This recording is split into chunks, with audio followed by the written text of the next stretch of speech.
Hi guys, for today's vlog, oh my gosh, I'm so excited to show you the Sea of Clouds of Sultan Kudarat. It's 135 kilometer away from the city of General Santos. Nakarating nga kami dito late in the afternoon, so kitang-kita namin yung sunset view ng Bagumbayan, Sultan Kudarat. So dito kami sa Barangay Gapok nag-overnight stay and we travel early in the morning papuntang Hagdanan Ridge. So it's a foggy morning, sobrang napakalamig talaga. Huwag niyo pong kalimutan magdala ng jacket dahil sobrang lamig talaga dito. Parang nasa Baguio ka lang. Ay, hindi pa pala ako nakapunta ng Baguio. So, feeling ko nasa Chiang Mai, Thailand lang ako. So, ito na nga, narating na din namin yung Hagdanan Ridge. And wow, finally, nakita na rin kami ni Sea of Clouds. 3 bundok na talaga yung naakyat ko sa Thailand para lang magkita kami ni Sea of Clouds. So dito pa rin pala kami magkikita ni Sea of Clouds sa sarili nating bayan. So pumunta nga ako sa kanilang view deck guys dahil gusto ko talaga siyang tingnan malapitan dahil feeling ko kapag tatalon ako dito, may Sea of Clouds na sasalo sa akin at hindi ako mahuhulog.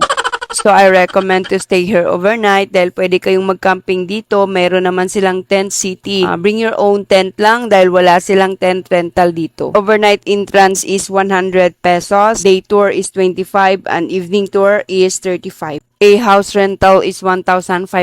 You can also view the sunrise and the sunset here. Flex ko na din si Bingo na sobrang bait. Nanay mo na mo. Wala na siguro kapansin nato. Kabutan siguro niya no. Belgian ni siya, Belgian. Butan daw siya, butan. Friend kami.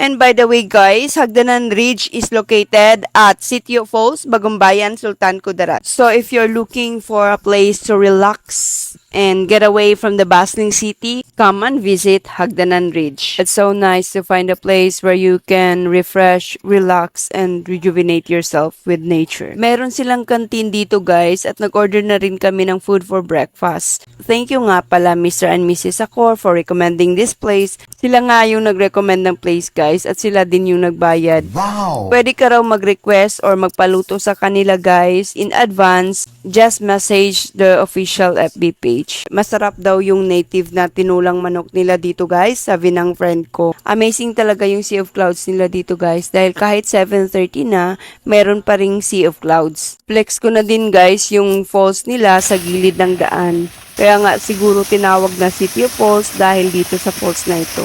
Siyempre marami ka ring madadaanan na malalaking puno at nakaka-amaze din silang tingnan. Bago ako magtapos guys, gusto ko lang sabihin sa inyo na napaka-worth it talaga yung pagbisita namin dito sa Senator Ninoy Aquino, formerly Kulaman, Sultan Kudarat. Thank you for watching. Follow me for more.